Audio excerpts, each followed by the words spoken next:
तो सत्ता की शुरुआत आज मुस्लिम वोटों के उस कर्ज से करते हैं जिसे कर्नाटक के चुनाव नतीजों के ऐलान के 48 घंटे के अंदर ही चुकाने की मांग शुरू हो गई है। वैसे तो कर्नाटक चुनाव के नतीजों को आए ठीक से 2 दिन भी नहीं बीते हैं, मुख्यमंत्री के नाम का ऐलान तक नहीं हुआ है, शपथ की तारीख तक तय नहीं हुई है। राज्य का कामकाज भी पुराने सीएम ही देख रहे हैं, लेकिन मुस्लिम वोटों के साहूकार कांग्रेस से अपना कर्ज वापस करने की मांग कर रहे हैं और इस डिमांड का वजन बहुत ही ज्यादा है। मुस्लिम वोटों के साहूकारों को अपने वोटर का जो उन्होंने वोट दिए थे उसका रिटर्न गिफ्ट चाहिए, वो भी सूद समेत। 1990 में जैकी श्रॉफ की एक फिल्म आई थी, नाम था दूध का कर्ज। अगर वो फिल्म कर्नाटक चुनाव के संदर्भ में रिलीज होती तो डायरेक्टर फिल्म का नाम रखते वोट का कर्ज। खैर, अब मुस्लिम वोटों का कर्ज चुकाने की मांग करने वाले साहूकार की बात कर लेते हैं, जिनका नाम है शफी सादी। ये साहब कर्नाटक में वक्फ बोर्ड के अध्यक्ष हैं। पिछले 24 घंटे में 3 बार मीडिया के सामने आ चुके हैं, जिसमें 2 बार तो मुस्लिम वोटों के बदले उन्हें क्या क्या चाहिए इसकी पूरी लिस्ट भी वो दे चुके हैं। कर्नाटक वक्फ बोर्ड के अध्यक्ष शफी सादी का दावा है कि राज्य भर में 88% मुस्लिमों ने कांग्रेस को वोट दिया है। मुस्लिमों के लिए 23 सीटों की मांग हुई थी, जिसमें 15 सीटें मिली। 15 में से 9 मुस्लिम उम्मीदवार चुनाव जीते। 72 विधानसभा सीटों में कांग्रेस उम्मीदवार मुस्लिमों के वोट से ही जीते हैं, यानी कांग्रेस के जितने विधायक जीते उनमें आधे से ज्यादा तो सिर्फ मुस्लिम वोटों के कारण ही जीते। ये दावा कर्नाटक वक्फ बोर्ड के अध्यक्ष शफी सादी कर रहे हैं और आगे कह रहे हैं कि अब तक हमने सिर्फ दिया है, अब लेने की बारी है। कांग्रेस ये कर्ज चुकाए। कर्ज के रूप में कांग्रेस से इन्होंने डिप्टी सीएम समेत 5 बड़े मंत्रालय मांग लिए हैं। इन्होंने कहा है कि एक डिप्टी सीएम, गृह मंत्रालय, राजस्व मंत्रालय, शिक्षा मंत्रालय और 2 बड़े मंत्रालय मुस्लिम वोटों के बदले अब चाहिए। एक बार इनकी बात सुनिए और लोकतंत्र में इनकी आस्था का अंदाजा लगाइए। लोकतंत्र के रिटर्न गिफ्ट मॉडल का पेटेंट ये चाहें तो करा सकते हैं। का पहला बताए थे, एक डीसीएम मुस्लिम को बनाना है और एक 23 सीट देना करके बताए थे। 15 सीट मिले, उसमें 9 एमएलए जीत के आ गए और उसके साथ साथ 67 जगह पे 67 to 72 एमएलए सिर्फ और सिर्फ मुसलमानों को वोट में जीत के आ गए कांग्रेस का। इसलिए कांग्रेस हमें दिए है, कांग्रेस को बहुत कुछ है, इसलिए अभी हमें लेना चाहिए, लेने का मौका है। इसलिए हमने एक डीसीएम बनाना है और 5 मिनिस्ट्री भी होना चाहिए। वो मिनिस्ट्री भी अच्छा एक पोर्टफोलियो मिलना, जैसा कि एक होम और रेवेन्यू, एजुकेशन, वैसा पोर्टफोलियो देके मुसलमानों को शुक्रगुजारना, एक शुक्र अदा करने का भी कांग्रेस पार्टी का बहुत बड़ा एक जिम्मेदार बनते।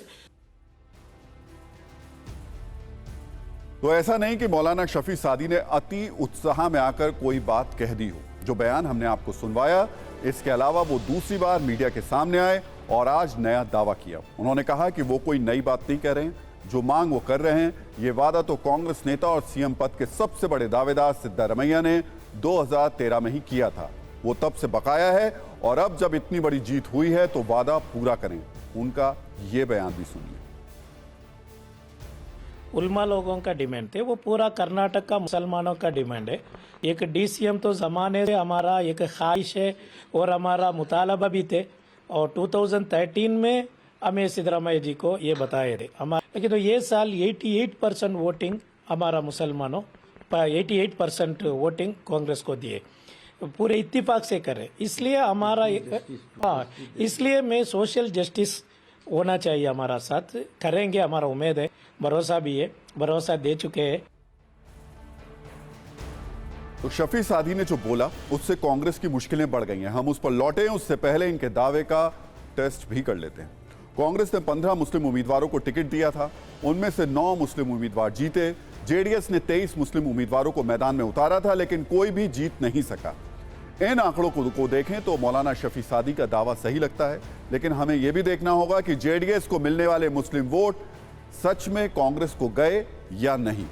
2018 में बीजेपी को 36.35% वोट मिले थे। 2023 में बीजेपी को 36% वोट मिले, यानी वोट करीब करीब बराबर ही रहा।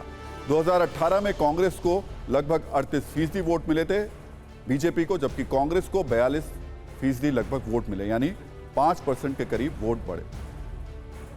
और 2018 में जेडीएस को लगभग 18% वोट मिले थे, 2023 में जेडीएस को लगभग 13% वोट मिले, यानी 5% वोट कम हुए। तो जो 5% वोट कम हुए वो बीजेपी को तो वोट उनके गायब हुए नहीं, वोट गायब हुए तो जेडीएस के।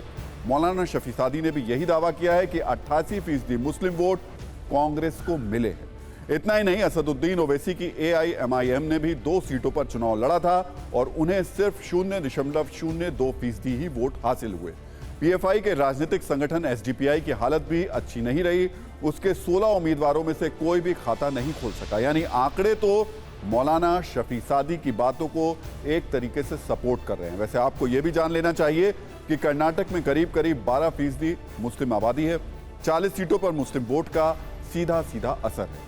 मौलाना शफी सादी मुस्लिम वोटों के बदले मुसलमानों के लिए डिप्टी सीएम से लेकर तमाम बड़े मंत्री पद मांग रहे हैं, तो बीजेपी कह रही है यही कांग्रेस का असली चेहरा है। तुष्टीकरण के कारण अब कांग्रेस को ऐसी मांगों का सामना करना पड़ रहा है, जबकि कांग्रेस कह रही है कि मौलाना शफी सादी बीजेपी के इशारों पर बोल रहे हैं, उन्हीं का एजेंडा चला रहे हैं। लेकिन शफी सादी कह रहे हैं कि वो तो मुस्लिमों की बात कर रहे हैं, उन पर आरोप लगाने से कुछ नहीं होगा, मुस्लिम वोटों का कर्ज चुकाना होगा, यानी वोट का कर्ज कांग्रेस के सिर पर चढ़ा हुआ है।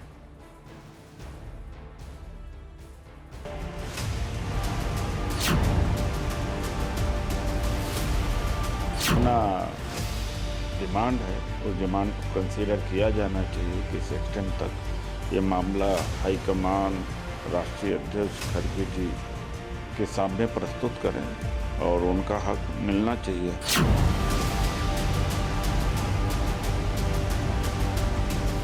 कि ये जो नकाब इन्होंने ओढ़ कर रखा था सेकुलरिज्म का, ये नकाब तो बेनकाब हो गया।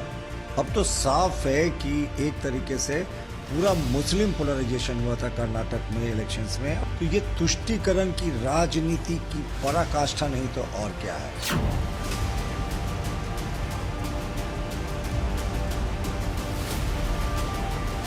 कुछ लोग कांग्रेस आए तो मुझे बीजेपी बनाते, बीजेपी आए तो मुझे कांग्रेस बनाते। ये हमारा कम्युनिटी में कुछ लोग हैं, वो लोग का काम ही चाहिए।